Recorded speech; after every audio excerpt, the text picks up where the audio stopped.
পরিবেশগত উপাত্ত সংগ্রহ ও বিশ্লেষণে ২৪টি automated emergency response monitoring system centre বসানো হয়েছে রূপপুর পারমাণবিক বিদ্যুৎ কেন্দ্র এলাকায়। এর মাধ্যমে প্ল্যান্ট সংলগ্ন এলাকার বাতাস, ঘাস, দুধ, সবজি, মাটি, পানির মান যাচাই হচ্ছে। সামনের দিনে মাপা হবে বিকিরণের মাত্রাও। শামিমা সুলতানা ধারাবাহিক রিপোর্টের আজ দেখুন তৃতীয় পর্ব। ছবি তুলেছেন জাহাঙ্গীর আলম রতন। RICL TMX, যুগের পর যুগ স্থাপনা থাকে মজবুত।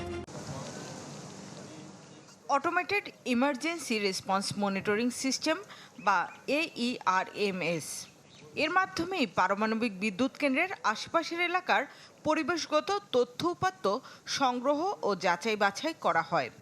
এর একটি নিয়ন্ত্রণ কক্ষ রয়েছে প্লান্টের সুরক্ষিত এলাকা গ্রিন সিটিতে। করা বিধিনিষেধের মধ্যেও এই কক্ষের কার্যক্রম ঘুরে দেখার সুযোগ হয়েছে চ্যানেল 24-এর। এই বিদ্যুৎ কেন্দ্রের আগের প্রকল্প পরিচালক ডক্টর শওকত আকবরের অনুরোধে এটি বিনামূল্যে করে দিয়েছে নির্মাণ সহায়তাকারী দেশ রাশিয়া। বিগত 10 বছরে প্রকল্প এলাকার বাতাসের মান, ঘাস, সবজি, দুধ, মাটি, পানির মতো পরিবেশগত উপাত্ত রয়েছে এই কেন্দ্রের সংগ্রহে। বিদ্যুৎ উৎপাদন শুরুর পর বিকিরণের মাত্রা ও পরিবেশের অন্য উপাত্তে কোনো পরিবর্তন আসছে কিনা তা জানা যাবে এই কেন্দ্রের বিশ্লেষণ থেকে। রূপপুরে অ্যাক্সিডেন্টাল যদি কোনো এক্সপোজার বা কোনো যদি রেডিয়েশন ছড়ায় পড়ে, আমরা এখান থেকে বুঝতে পারবো যে আমাদের কোনো এক্সেসিভ রেডিয়েশন আসতেছে কিনা, যা তথ্যকেন্দ্রের মাধ্যমে নির্দিষ্ট সময় পর পর জানানো হবে সাধারণ মানুষকে। এখানে যারা কাজ করবেন তাদের শরীরের বিকিরণের প্রতিক্রিয়া পরিমাপের জন্য বসানো আছে যন্ত্র।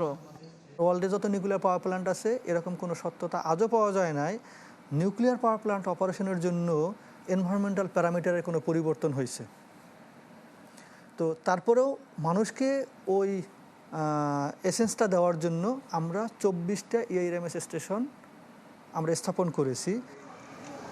এই কেন্দ্রের তথ্য উপাত্ত পেতে তৈরি করা হয়েছে এমন 24টি AERMS, যা পারমাণবিক বিদ্যুৎ কেন্দ্রের চারদিকের বিভিন্ন এলাকায় বসানো হয়েছে।